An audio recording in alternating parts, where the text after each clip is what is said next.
ये कोई किस्से और कहानियां नहीं, सब कट कट सत्संग सुनने का ये अवसर मिल रहा। सत्संग जल जो कोई पावे, मैलाई सब कट कट जावे।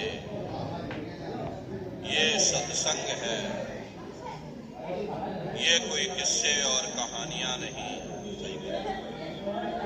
नाच गाना ढोल और मजीरा नहीं,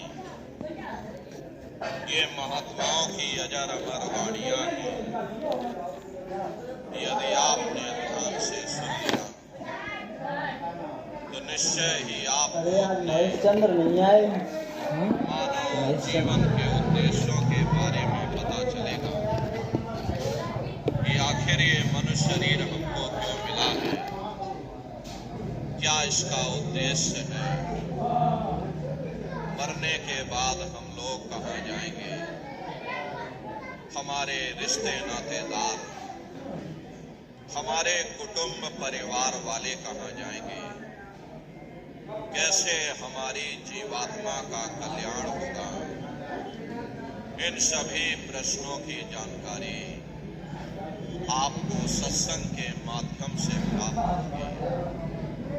इसलिए प्रेमी भाई बहनों, जो भी थोड़े बहुत वचन आपको सुनाए जाए, उन वचनों को बड़े ध्यान के साथ सुनिएगा, क्योंकि अधिकतर यह देखा जाता है जब कभी सत्संग होता है तो हम लोगों को नींद आ जाती, हम लोग सो जाते, एक दूसरे से बातचीत करने में उलझ जाते। तो उससे होता क्या है, सत्संग के वचन छूट जाते हैं, कड़ी से कड़ी टूट जाती है, फिर हम लोग अर्थों को समझ नहीं पाते और अर्थ का अनर्थ कर देते। इसलिए प्रेमी भाई बहनों, जो भी वचन वाणी आपको सुनाई जाए, उन वचनों को बड़े ध्यान के साथ सुनिएगा।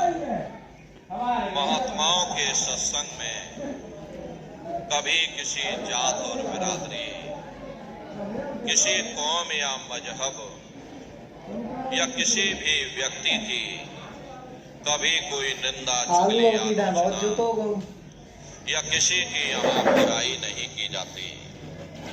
सत्संग कैसे जानिए, जित एक नाम वखान। सत्संग वह जगह है जहां केवल शब्द या नाम का प्रचार किया जाता, उस मालिक से मिलने का प्रेम और प्यार पैदा किया जाता। हम आप परम सौभाग्यशाली हैं, ये अवसर हम लोगों को मिला हुआ है। जो भी थोड़े बहुत वचन वाणी आपको सुनाई जाए, उन वचनों को बड़े ध्यान के साथ सुनिएगा और समझने की कोशिश करिएगा। हम भी ये प्रयास करेंगे कि आपको सरल से सरल भाषा में आप सभी को समझाया जा सके।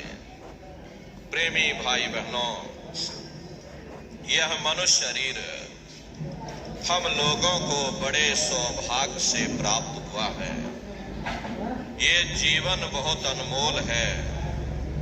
उस परम पिता परमात्मा ने हमको यह जीवन केवल इसीलिए दिया है ताकि हम जीते जी उस प्रभु की भक्ति करके अपनी जीवात्मा का कल्याण करा सकें।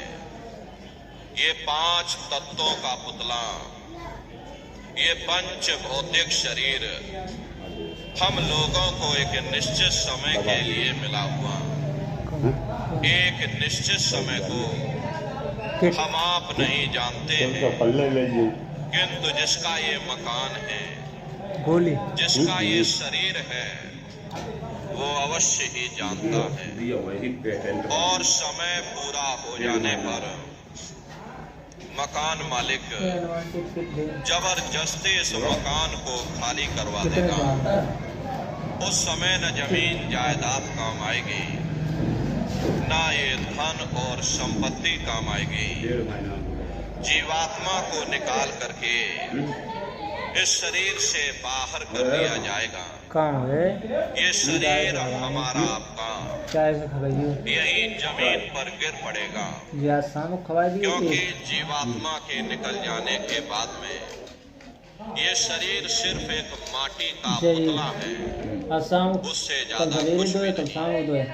आप इस मिट्टी के पुतले को ले जाकर शमशान भूमि पर जला करके राख कर दोगे। हमारा आपका नाम, हमारी आपकी जात और बिरादरी उसी शमशान भूमि पर जल करके राख हो जाएगी। प्रेमी भाई बहनों, इस दुनिया में हित मित्र भाई बंधु, रिश्ते नातेदार, कुटुंब परिवार वाले, इनमें से कोई भी चीज तुम्हारी जीवात्मा को इस अधोगति से बचा नहीं सकती।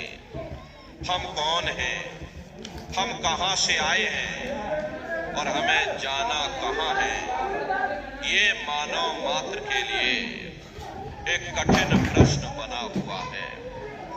इस प्रश्न का हल तब तक नहीं होगा जब तक इस धराधाम पर कोई संत महात्मा फकीर न मिल जाए।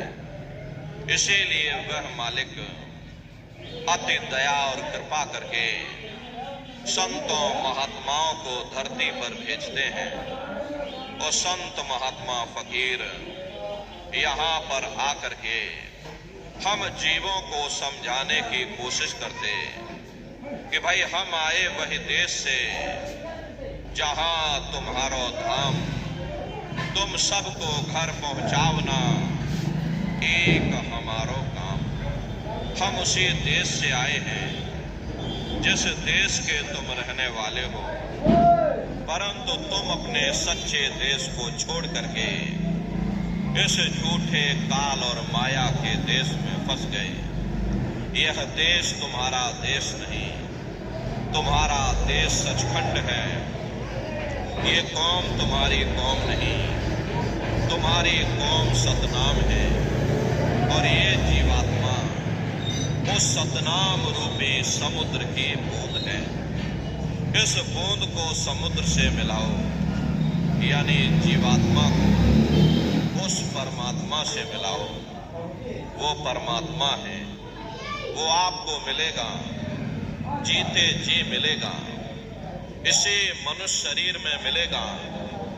इसी मनुष्य शरीर के अंदर जा करके परमात्मा से मिलने का वह एकमात्र दरवाजा है। उस दरवाजे का भेद केवल संतों महात्माओं को ही प्राप्त है।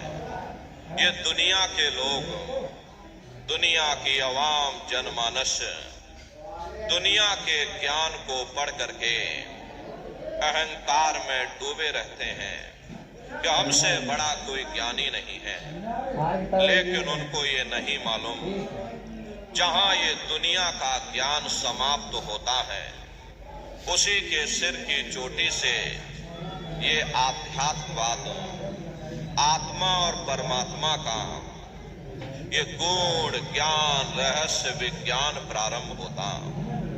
उस विज्ञान को पाने के लिए सबसे पहले यह जरूरी है कि पहले आप लोग मानवतावादी बनो।